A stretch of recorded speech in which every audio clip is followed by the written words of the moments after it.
ओम नमो भगवते वासुदेवाय। अथ हरिवंश पुराण हरिवंश पर्वणि सप्तमोऽध्यायः। मनवंतर मनु देवता और ऋषियों का पृथक पृथक वर्णन। जन्मेजय ने कहा, तपोधन वैशंपायन जी, सभी मनवंतरों तथा उनकी सृष्टि और विलीन होने का वृत्तांत अब आप विस्तार पूर्वक कहिए।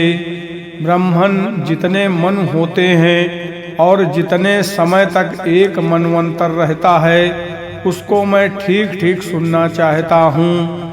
वैशंपायन जी कहते हैं, तात कौरव्य मनवंतरों के विस्तार का तो 100 वर्षों में भी वर्णन नहीं किया जा सकता, अतः उसे संक्षेप में ही मुझसे सुनो। तात कौरव्य स्वयंभू मनु, स्वारोचित मनु, उत्तम मनु, तामस मनु, रैवत मनु एवं चाक्षुष मनु बीत गए हैं और वर्तमान 7वें मनु का नाम वैवस्वत मनु है। अब भविष्य के मनवंतरों का वर्णन करते हैं। तात सावर्णी मनु, भौत्य मनु और रौच्य मनु एवं 4 मेरुषा वर्ण, ब्रह्म सावर्णी, रुद्र सावर्णी, मेरु सावर्णी, दक्ष सावर्णी, ये चारों मेरु पर्वत पर तप करके सिद्ध हो गए हैं, अतएव ये चारों मेरु सावर्णी कहलाते हैं, कहे गए हैं। तात मैंने भूत भविष्यत और वर्तमान 14 मनुओं का गुरुओं से जिस प्रकार सुना था वैसा वर्णन किया। अब मैं उनके ऋषि पुत्र और देवताओं का वर्णन करता हूँ। राजन, स्वयंभू मनवंतर में वर्तमान मनवंतर से भिन्न मारीचि, भगवान अत्रि, अंगिरा, पुलह, क्रतु, पुलस्त्य और वशिष्ठ, ये ब्रह्मा जी के 7 पुत्र सप्तर्षि होकर उत्तर दिशा में रहते थे। स्वयंभू मनवंतर में शांत, रजा, प्रकृति तथा याम नामक देवता पूजित होते थे।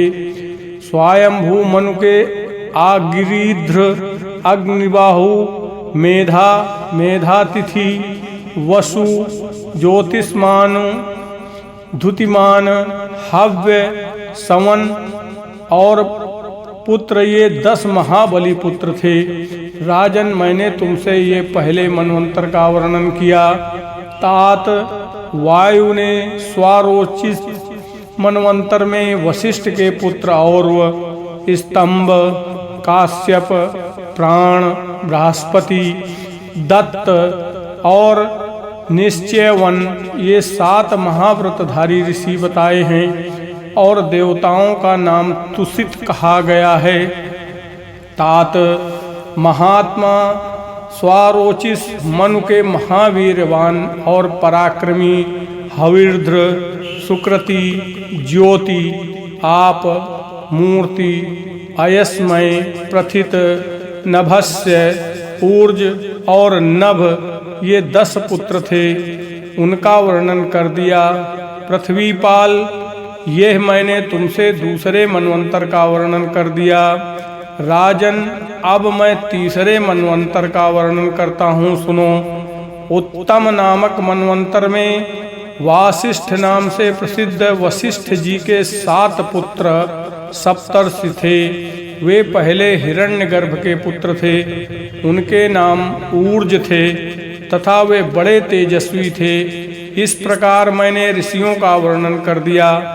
महाराज, अब मैं उत्तम मनु के 10 मनोहर पुत्रों का वर्णन करता हूँ, सुनो। ईश, ऊर्ज, तनूज, मधु, माधव, शुचि, शुक्र, सह, नभस्य और नभ, ये 10 उत्तम मनु के पुत्र थे। और उस मनवंतर में भानु नामक देवता थे।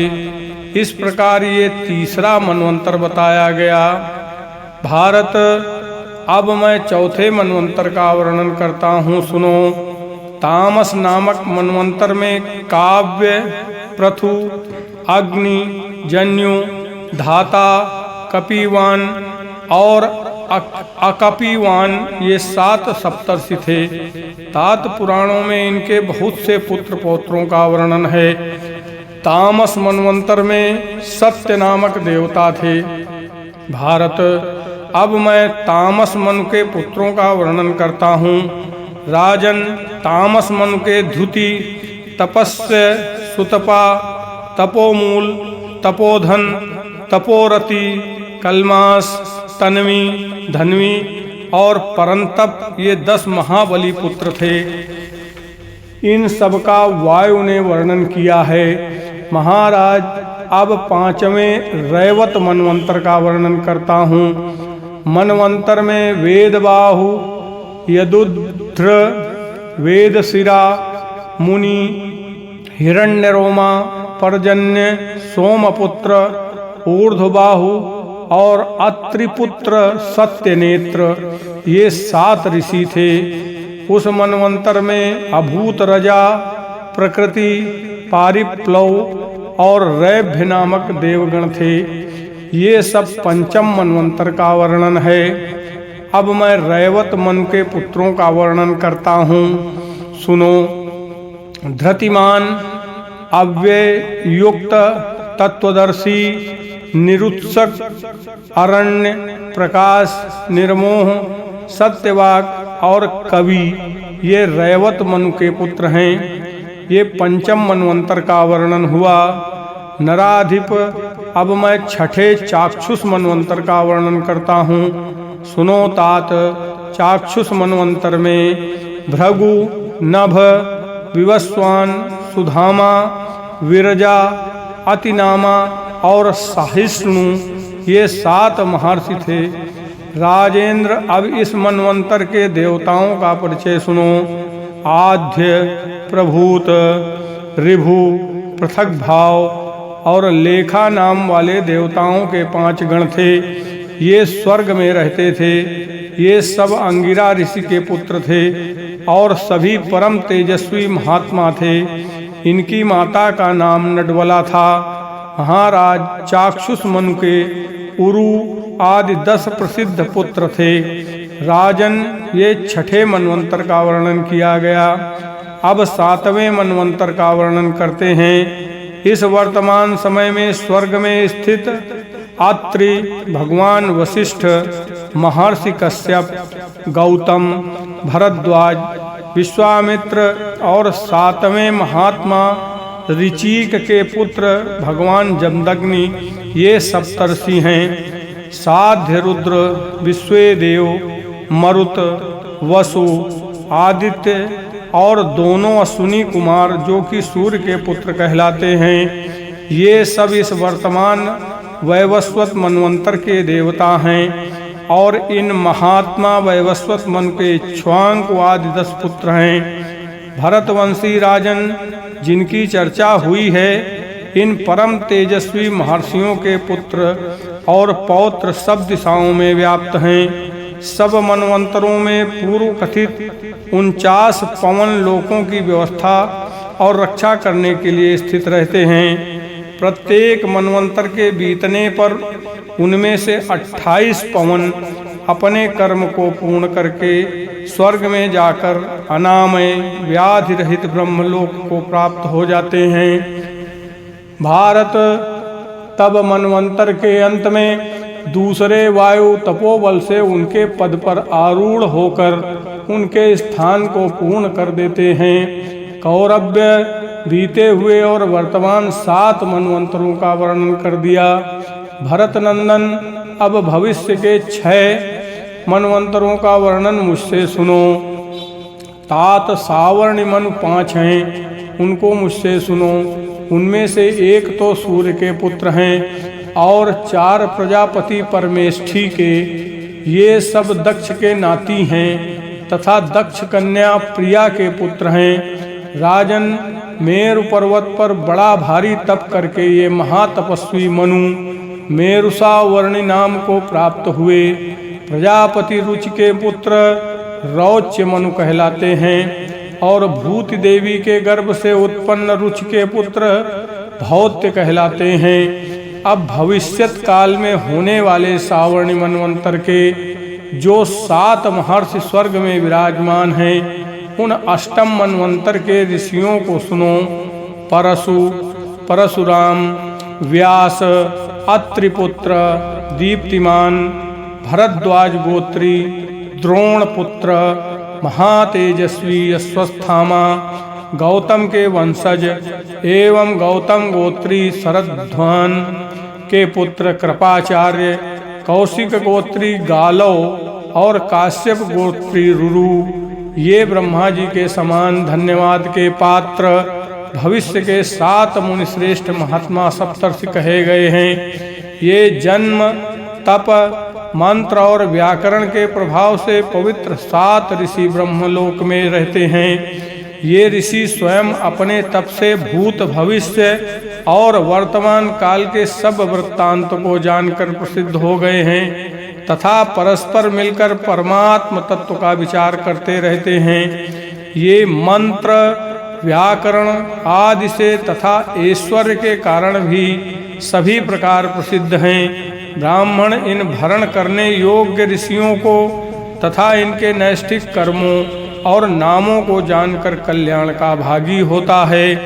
ये 7 अपने 7 गुणों के कारण सप्तर्षि कहलाते हैं और दीर्घायु, मंत्र दृष्टा, सर्वसमर्थ तथा दीर्घदर्शी हैं। इन्हें अपनी बुद्धि से धर्म के महत्व का प्रत्यक्ष अनुभव होता है तथा ये गोत्र प्रवर्तक, गोत्र चलाने वाले हैं। सत्य धर्म में परायण रहने वाले ये महाभाग सप्तर्षि सत्य युग आदि सभी युगों में सर्वत्र ब्राह्मण आदि चारों वर्णों और ब्रह्मचर्य आदि चारों आश्रमों को बारंबार स्वधर्म में प्रवृत्त करते रहते हैं। धर्म के शिथिल होने पर इन्हीं ऋषियों के वंशज विद्वान पुरुष मंत्र और ब्राह्मण भाग के प्रणेता होकर बारंबार यहाँ धर्मोद्धार के लिए जन्म धारण करते हैं। ये 7 वर देने वाले हैं और दूसरे पुरुष इनसे याचना करते हैं। अतएव इन ऋषियों के संबंध में विचार करने पर न तो इनकी उत्पत्ति का समय बताया जा सकता है और न इनकी अवस्था का परिमाण ही है। राजन, मैंने तुमसे ये सप्तर्षियों की बात संक्षेप से कह दी। सप्तम, अब सावर्ण मनु के भविष्य में होने वाले पुत्रों का वर्णन सुनो। भरतवर्षी राजन, वरीयान, अवरीयान, सम्मत, धृतिमान, वसु, चरिष्णु, अधृष्णु, वाज, सुमति तथा एक और ये सावर्णी मनु के भविष्य में होने वाले 10 पुत्र हैं। अब मैं प्रथम मेरु सावर्ण अर्थात नवम मनु के समकालीन ऋषियों का वर्णन करता हूँ। सुनिए। पुलस्त्य गोत्री मेधातिथि, कश्यप गोत्री वसु, भृगुवंशी ज्योतिष्मान, अंगिरा गोत्री धुतिमान, वशिष्ठ गोत्री सावन, अतिपुत्र हव्यवाहन और पुलह गोत्री सप्तरोहित मनवंतर के ये 7 ऋषि हैं। और राजन, उस मनवंतर में देवताओं के 3 ही गण होंगे। ये दक्ष के पुत्र रोहित प्रजापति के पुत्र हैं और इन प्रथम सावर्ण मनु के धृष्टकेतु, पंचहोत्र, निराकृति, पृथु, श्रवा, भूरिधामा, ऋषिक, अष्टहत और गय ये 9 महाबली पुत्र होंगे। 10वें और दूसरे सावर्ण मनु दक्ष सावर्ण के मनवंतर में पुलह गोत्री हविष्यमान, भृगुवंशी सुकृति, अत्रिवंशी आपो मूर्ति, वशिष्ठ पुत्र अष्टम, पुलस्त्य गोत्री प्रमिति, कश्यप गोत्री नभोग और अंगिरावंशी नभस के पुत्र सत्य ये 7 परम ऋषि होंगे। उस समय दक्षिण मार्ग के अभिमानी धूम आदि और उत्तर मार्ग के अभिमानी अग्नि आदि ये 2 देवताओं के गण होंगे तथा ऋषि युक्त मंत्रों द्वारा जिन देवताओं का प्रतिपादन होता है वे भी उस समय के देवता होंगे। एवं मनुसुत उत्तमौजा निकुसंज वीर्यवान शतानीक निरामित्र वृषसेन जयद्रथ भूरिधुम्न और सुवर्चा ये मनु के 10 पुत्र होंगे। अब 11वें मनु एवं तीसरे सावर्णी मनु। रुद्र सावर्ण के मन्वंतर में जो 7 ऋषि और देवता होंगे उनका वर्णन करता हूँ, सुनो। कश्यप गोत्री हविष्मान भृगुवंशी हविष्मान अत्रि गोत्रोत्पन्न तरुण वशिष्ठ गोत्री अनघ अंगिरा गोत्री उदधिष्ठ्य पुलस्त्य गोत्री निश्चर एवं पुलह गोत्री अग्नितेजा ये 7 महर्षि होंगे। ये सब के सब ब्रह्मा जी के मानस पुत्र हैं। उस मनवंतर में देवताओं के 3 गण होंगे तथा इन तीसरे सावर्ण मनु के संवर्तक सुशर्मा देवानीक पुरुद्वह क्षेम धन्वा दृढ़ायु आदर्श पंडक और मनु ये 9 पुत्र माने गए हैं। अब मैं चतुर्थ सावर्ण के अर्थात 12वें मनवंतर के ऋषियों का वर्णन करता हूँ, सुनो। वशिष्ठ जी के पुत्र द्युति अत्रि हो गोत्र में उत्पन्न सुतपा अंगिरा गोत्री तपोमूर्ति कश्यप गोत्री तपस्वी पुलस्त्य वंश में उत्पन्न तपोसन पुलह गोत्री तपोरवि और 7वां भृगुवंशी तपोधृति उसको समझना चाहिए। इस मनवंतर में देवताओं के 5 गण होंगे। वे सब ब्रह्मा जी के संकल्प से उत्पन्न होंगे। इन 12 में मनु के देव वायु अदूर देव श्रेष्ठ विदुरथ मित्रवान मित्रदेव मित्रसेन मित्रकृत मित्रबाहु और सुवर्चा ये 10 पुत्र होंगे। फिर भविष्य के 13वें मनु के मनवंतर में अंगिरा गोत्री धृतिमान पुलस्त्यवंशी हव्यप पुलह वंशोत्पन्न तत्वदर्शी भृगुगोत्री निरुत्सुक अत्रिगोत्री निष्प्रकंप कश्यप गोत्री निर्मोह और वशिष्ठ गोत्री सुतपा ये 7 महर्षि होंगे और देवताओं के 3 गण होंगे। ऐसा स्वयं ब्रह्मा जी ने कहा है। अब 13वें मनुरुच के पुत्रों को इस प्रकार जानो। चित्रसेन विचित्र नय धर्मभृत धृत सुनेत्र छत्रवृद्धि सुतपा निर्भय और दृढ़ ये 13वें मनवंतर में रौच्य नामक मनु के पुत्र होंगे। 14वें भीत्य नामक मनु के मनवंतर में भृगु गोत्रोत्पन्न अतिबाहु अंगिरा गोत्री शुचि अंगिरा गोत्री युक्त अत्रिगोत्रोत्पन्न युक्त अत्रिगोत्री शुक्र वशिष्ठ गोत्री शुक्र ततः पुलह गोत्री अजित ये अंतिम सप्तर्षि होंगे। मनुष्य प्रातः काल उठकर इन भूत भविष्यत काल के महर्षियों का कीर्तन करने से सदा सुख पाता है।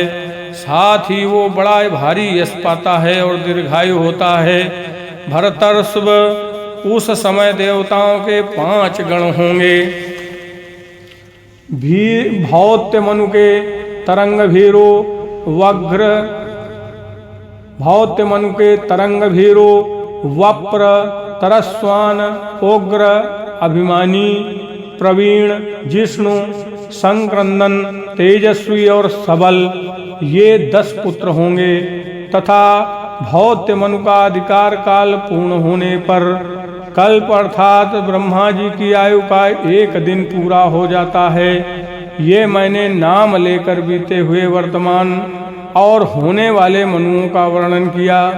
नराधिप ये मनु तपस्या के प्रभाव से 1000 चतुर्युगी पूर्ण होने तक नगरों से लेकर समुद्र तक की पृथ्वी का तथा प्रजा का सर्वदा पालन करते हैं। उक्त सभी मनवंतरों में अलग अलग प्रजा का संहार होता है। इस प्रकार श्री महाभारत खिल भाग हरिवंश के अंतर्गत हरिवंश पर्व में मनवंतर वर्णन विषयक 7वां अध्याय पूरा हुआ। अथ 8वां चारों युगों, मनवंतरों और ब्रह्मा जी के दिन एवं वर्ष का मान। जन्मेजय ने कहा, परम बुद्धिमान द्विजवर, आप मुझसे मनवंतरों के युगों की संख्या का वर्णन कीजिए तथा ब्रह्मा जी के दिन का प्रमाण भी बताइए। वैशंपायन जी बोले, शत्रुदमन, सूर्य मनुष्यों के दिन और रात्रि का विभाग करते हैं। इस लौकिक गणना से आरंभ करके मनु से भी परे द्विपरार्ध नामक ब्राह्म गणना तक का वर्णन सुनो। राजन, 15 निमिषों की एक काष्ठा होती है और 30 काष्ठाओं की एक कला होती है। 30 कलाओं का एक मुहूर्त होता है और बुद्धिमान पुरुष 30 मुहूर्तों को एक दिन रात कहते हैं, जिसका निर्माण चंद्रमा तथा सूर्य की गति द्वारा होता है। विशेषकर सूर्य चंद्रमा के उदय अस्त से मेरु के परिवर्ती भूप्रदेश में रात दिन होता है। 15 अहोरात्र दिन रात का नाम पक्ष है और 2 पखवाड़ों का एक महीना माना जाता है तथा 2 महीनों की एक ऋतु कहलाती है। 3 ऋतुओं का एक अयन होता है और 2 अयनों का एक वर्ष होता है।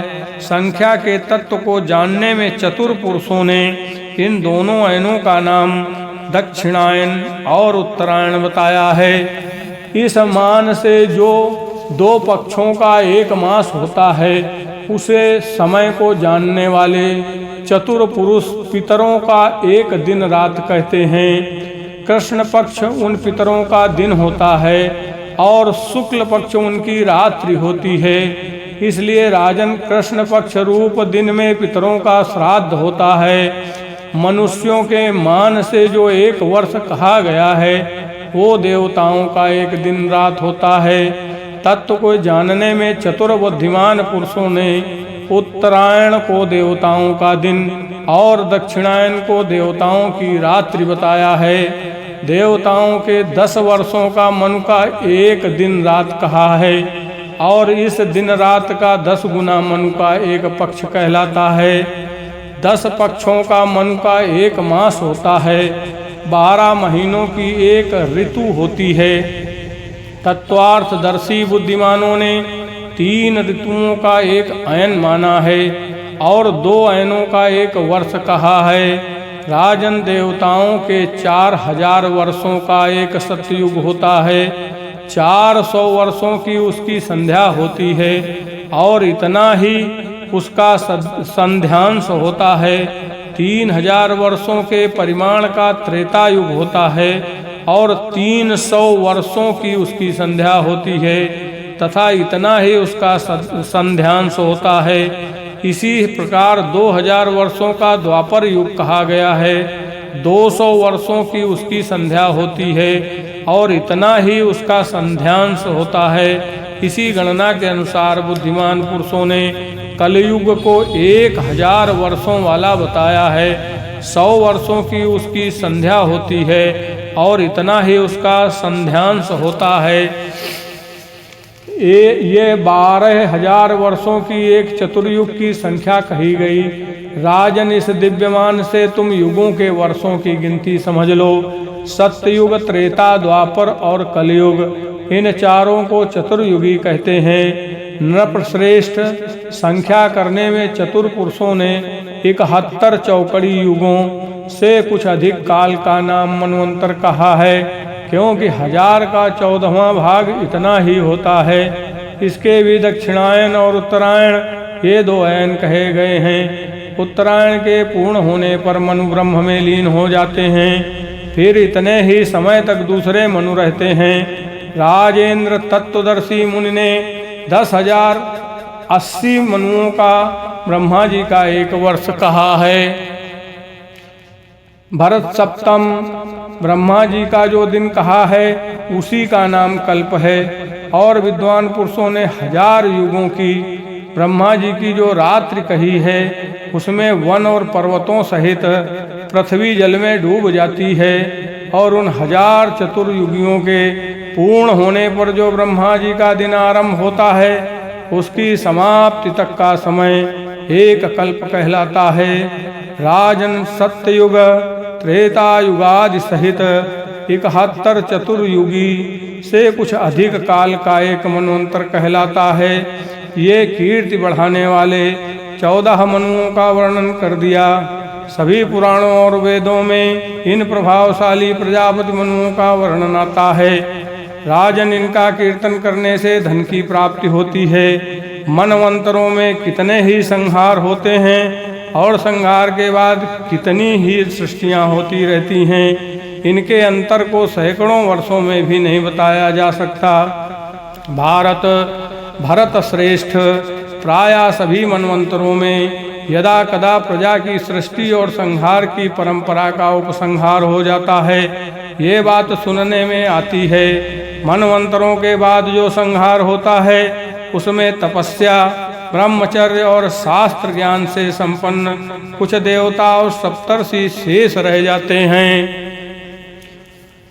सहस्र चतुर्युगियों के पूर्ण होने पर कल्प पूरा हो जाता है। उस समय सब भूत 12 आदित्यों की किरणों से भस्म हो जाते हैं और वे 12 सूर्य भी जिसका ईंधन जल गया है ऐसे अग्नि की भांति अपनी आत्मा का उपसंहार करके देवताओं सहित ब्रह्मा जी को आगे करके योग ईश्वर योग स्वरूप देव अज क्षेत्रज्ञ अच्युत सुरश्रेष्ठ सर्वव्यापी प्रभु श्री हरि नारायण में प्रवेश कर जाते हैं, जो प्रत्येक कल्प का अंत होने पर दूसरे कल्प का आरंभ होने के समय बारंबार सब भूतों को रचते हैं। जो अप्रकट शाश्वत देव हैं, उन्हीं का ये संपूर्ण जगत है। ये प्रलय सुसुप्त के समय होता है। अतएव जब संपूर्ण विश्व एक कारणों के जल में निमग्न हो जाता है तब रात्रि होती है और ब्रह्मा जी के 1000 वर्षों तक नारायण निद्रा लेते हैं। जितने समय तक ब्रह्मा जी योग निद्रा का आश्रय लेकर शयन करते हैं उतना समय उनकी रात्रि कहलाती है। जब वो रात्रि सहस्र चतुर्युगी बीतने पर समाप्त होती है तब लोकों के पितामह भगवान ब्रह्मा जी जागते हैं।